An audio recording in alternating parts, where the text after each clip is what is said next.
Merci de vous informer avec PTV. Bienvenue si vous venez de nous rejoindre dans l'actualité de ce jeudi 27 novembre.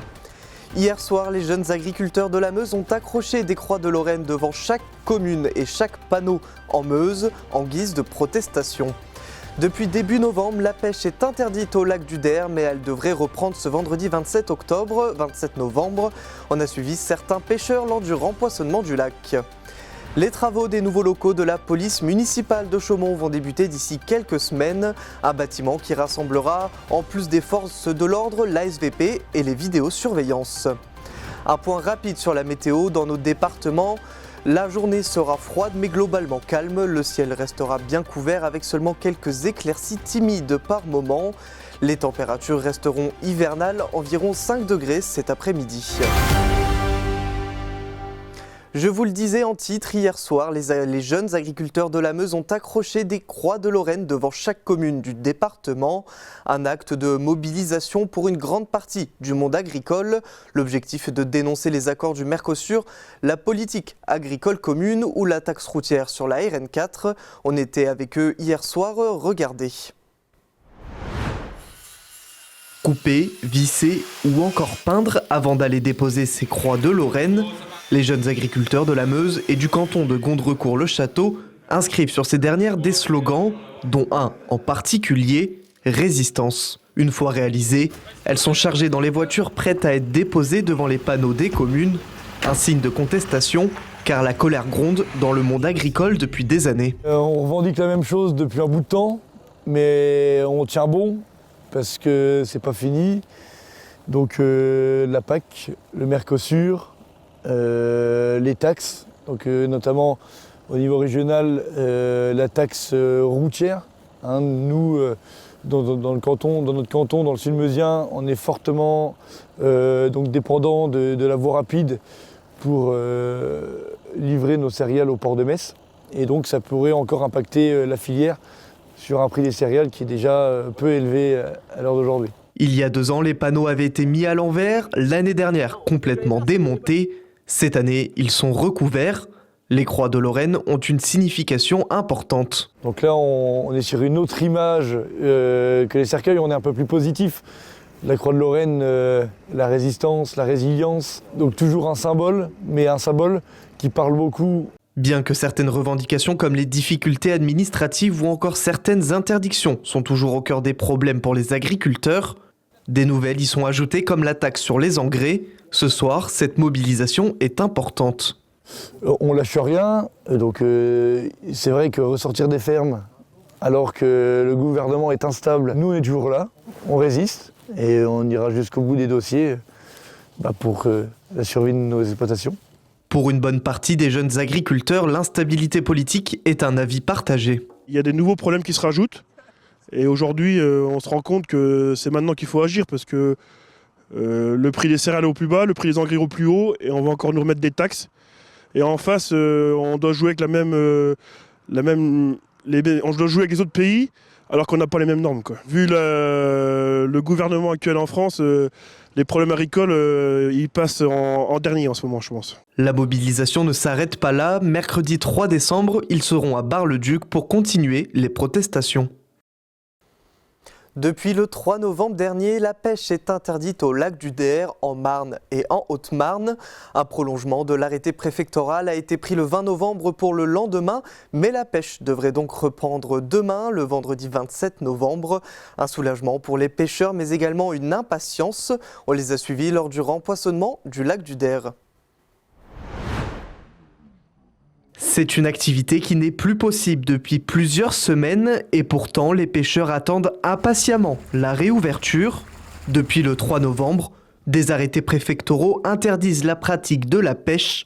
Le dernier en date, celui du 20 novembre, dans lequel 7 communes sur 133 sont encore concernées par cette interdiction. Vu l'arrêté du 17 octobre 2025 qualifiant le niveau de risque en matière d'influenza aviaire hautement pathogène, considérant le faible nombre de grues cendrées moribondes, ainsi recensées au regard du nombre de grues cendrées présentes sur le site. Les dispositions prévues dans l'arrêté numéro 2025-0149 susvisé sont prorogées jusqu'au 27 novembre 2025. Le prolongement de l'interdiction au dernier moment est une déception pour un grand nombre de pêcheurs. L'interdiction de pêche, elle a été compréhensible, mais elle a été mal prise parce qu'il y a eu différentes erreurs, notamment les arrêtés étaient différents entre la Marne et la Haute-Marne. Le premier arrêté qui a été pris, la Marne prévoyait l'interdiction de la pêche et l'arrêté de la Haute-Marne ne le prévoyait pas. J'ai des pêcheurs qui imaginaient qu'on pouvait valablement mettre à l'eau dans la Haute-Marne et venir pêcher dans la Marne. Je pense qu'elle se comprend, mais la prolongation, elle n'a pas été non plus appréciée de tout le monde, puisque derrière, il y avait un peu que les pêcheurs qui étaient pris en compte et qui étaient lésés.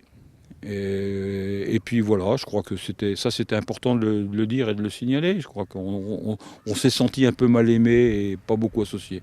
Pourtant, malgré cette interdiction, une dérogation de la sous-préfecture de Vitry-le-François a autorisé les membres de l'association à rempoissonner le lac.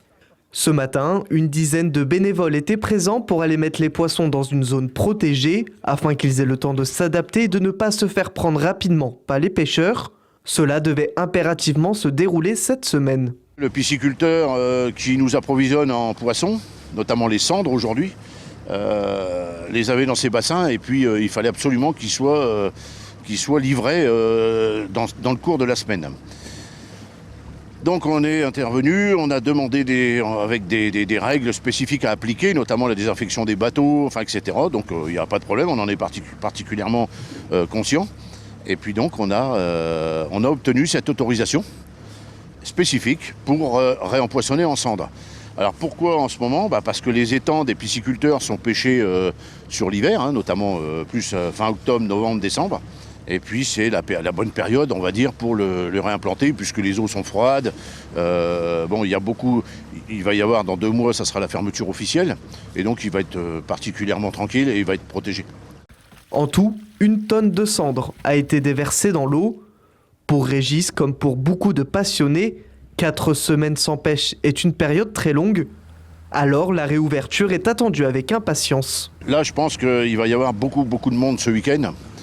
Et notamment, surtout vendredi. Je pense même qu'il y en a qui vont poser leur vendredi pour venir spécifiquement faire l'ouverture. La réouverture, pardon. Ah, c'est vrai que sur 1 mois, c'est long, c'est très long. On voit le lac tous les jours, on habite à côté, on est là, on le voit, on vit tout ça. Et puis ça démange parce que c'est quand même une passion, c'est quand même quelque chose qu'on a dans les gènes ou dans les veines, comme on va dire. Pour le moment, l'arrêté préfectoral ne devrait pas être reconduit. Les activités autour du lac du Der pourront recommencer. Les travaux des nouveaux locaux de la police municipale de Chaumont vont débuter dans les semaines à venir. En plein centre-ville, ce bâtiment va rassembler donc la police municipale, les ASVP et la vidéosurveillance. Le but, c'est également d'offrir un accueil plus moderne au public. En tout, 8 entreprises aumarnaises sont mobilisées sur le chantier. Un reportage de Célia Richard. Aujourd'hui, ce n'est qu'un espace vide. Demain, ce sera le cœur battant de la sécurité à Chaumont. Situé en plein centre-ville, ce bâtiment de 168 mètres carrés a été choisi pour sa position stratégique au cœur de la vie urbaine.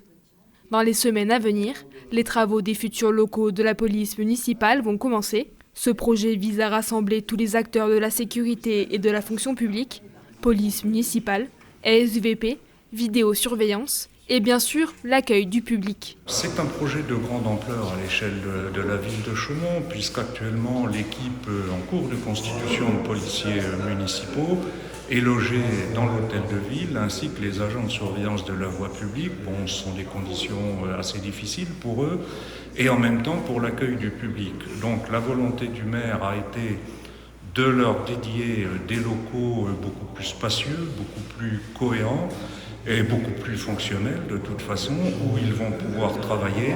Près de 500 000 € ont été investis pour ce chantier, qui mobilisera 8 entreprises aumarnaises.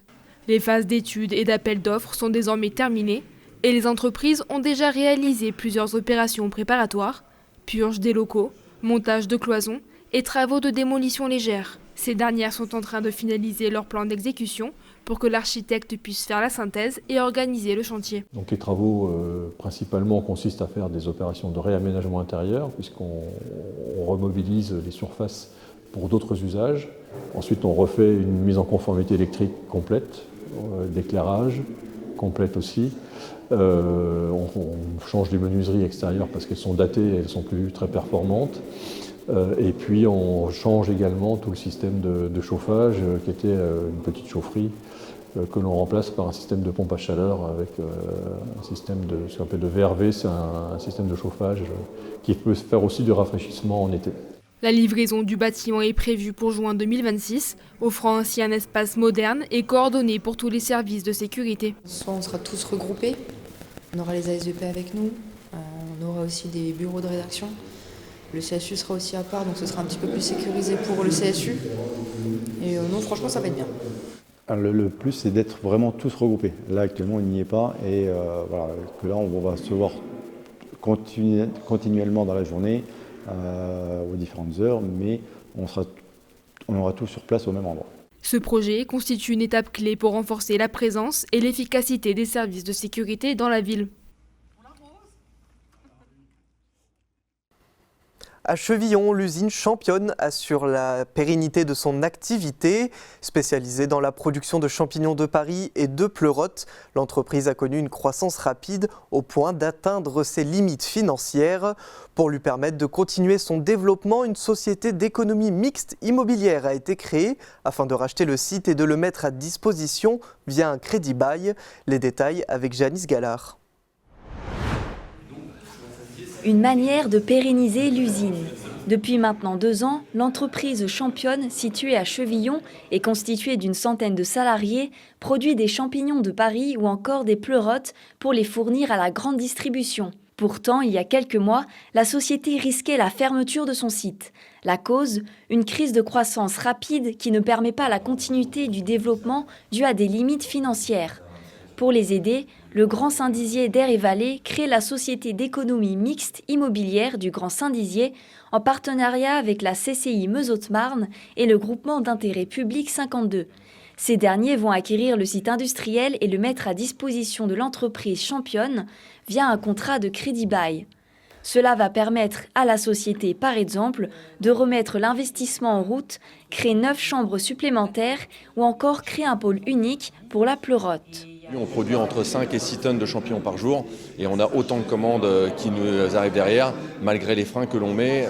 Demain, si on voulait répondre entièrement à l'intégralité des commandes qui sont faites aujourd'hui, il faudrait qu'on produise entre 8 et 9 tonnes de champignons par jour. Puis on est un peu victime de notre succès, donc ça nous a engendré des problèmes. Aujourd'hui, on grandit trop vite, beaucoup plus vite que ce qu'on avait prévu.